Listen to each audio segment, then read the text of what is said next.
La historia de Venezuela se pone cada vez más interesante. La Unión Europea y Estados Unidos siguen presionando al presidente Nicolás Maduro con sanciones que parecen no tener fin. ¿Qué está pasando realmente en el país sudamericano? Aunque la estrategia de aislamiento internacional busca doblegar al gobierno de Caracas, lo cierto es que cada vez más parece que la resistencia venezolana se fortalece ante la adversidad. Pero, ¿será esta la jugada maestra de Maduro o solo un juego peligroso con la comunidad internacional? Descubre la verdad detrás de las nuevas sanciones que podrían cambiar el rumbo de toda la región. Te sorprenderá saber lo que está pasando. Los detalles, a continuación. ¿Quieres saber cómo se puede fundar la patria grande? Mira el final del video.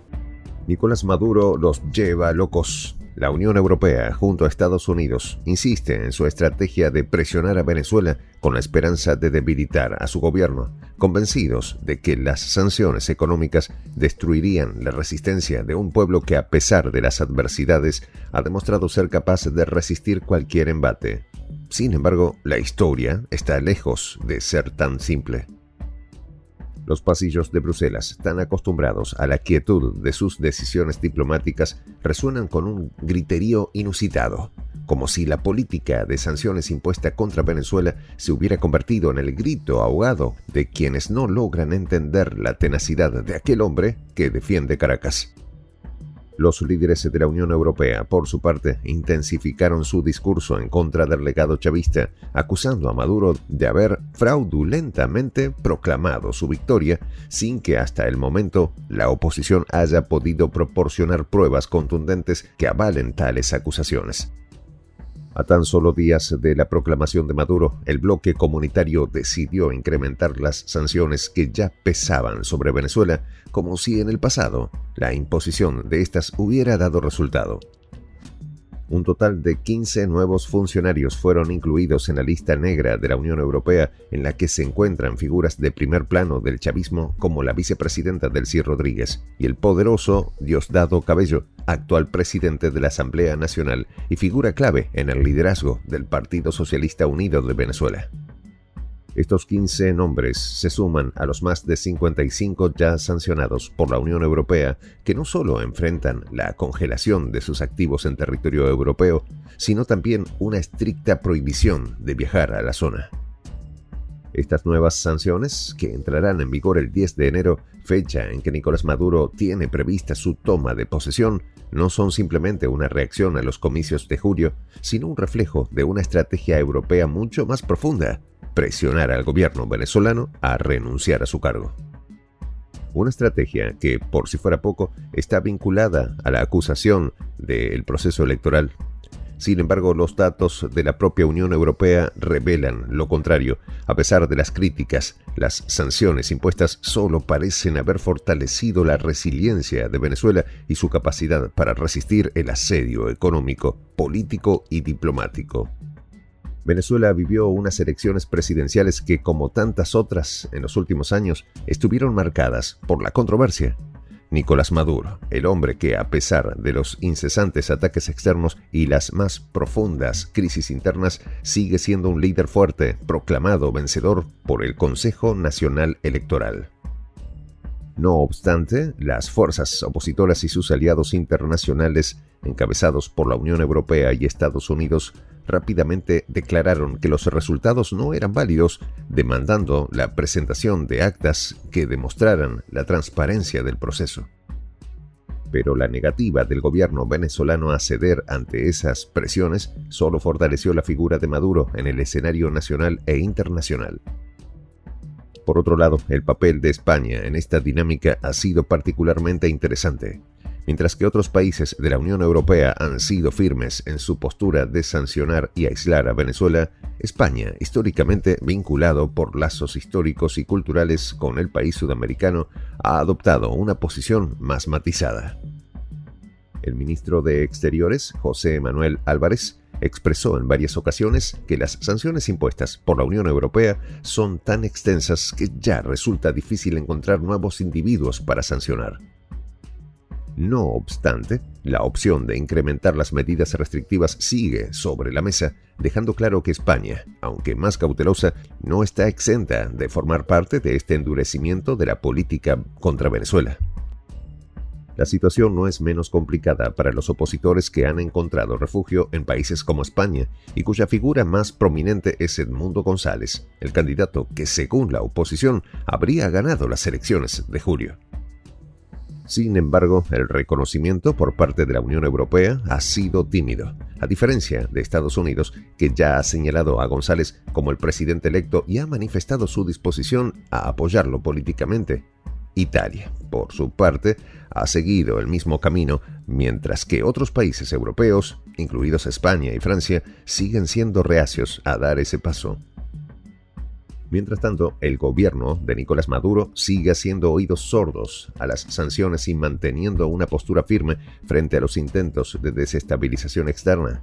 La estrategia del presidente venezolano ha sido clara: apelar a la unidad del pueblo y a la resiliencia de una nación que ha sido sometida a una batalla económica sin precedentes. Las sanciones de la Unión Europea y los Estados Unidos, que han afectado gravemente a sectores clave de la economía venezolana como el petróleo, la alimentación y la medicina, no solo no han logrado derribar el gobierno, sino que paradójicamente han servido para fortalecerlo. La narrativa del bloqueo imperialista ha calado profundamente entre muchos venezolanos que, a pesar de la crisis económica y social, ven en el gobierno de Maduro un símbolo de resistencia ante lo que consideran una agresión externa. Para los analistas internacionales, la situación en Venezuela es un reflejo claro de la nueva dinámica de poder global en la que Estados Unidos y Europa parecen perder su hegemonía frente a una multipolaridad que ha favorecido a países como Rusia y China, dispuestos a ofrecer a Venezuela no solo apoyo político, sino también acuerdos comerciales en áreas clave. De hecho, el gobierno venezolano ha reforzado sus relaciones con estos países y el comercio con China, especialmente en el sector energético, ha crecido significativamente en los últimos años, en parte como respuesta a la caída de las exportaciones de petróleo hacia los Estados Unidos. Es en este contexto que las sanciones europeas, lejos de debilitar a Venezuela, han contribuido a la consolidación del gobierno de Nicolás Maduro, pero también han fortalecido la unidad del pueblo venezolano en su lucha por la soberanía y la autodeterminación. La narrativa del enemigo común ha unido a sectores que en circunstancias normales podrían haber estado enfrentados entre sí. Los que critican al gobierno de Maduro por sus políticas internas se han visto obligados a tomar una postura más firme en defensa de la soberanía nacional, al darse cuenta de que ante la agresión externa, la unidad nacional se vuelve un principio fundamental. Y así, mientras la Unión Europea continúa apostando por la estrategia del aislamiento y la presión económica, Venezuela sigue resistiendo, reconfigurando su economía y su política en función de su propio contexto y sus propios intereses. Venezuela es una sociedad que, por más que le duelan las sanciones y la crisis, sigue adelante con un espíritu indomable. En esta comunidad nos juntamos para, por ejemplo, conversar, interactuar, tener puntos de idea distintos, pero, por ejemplo, también tenemos un club de lectura donde leemos fragmentos de libros que consideramos que son importantes para crecer intelectualmente.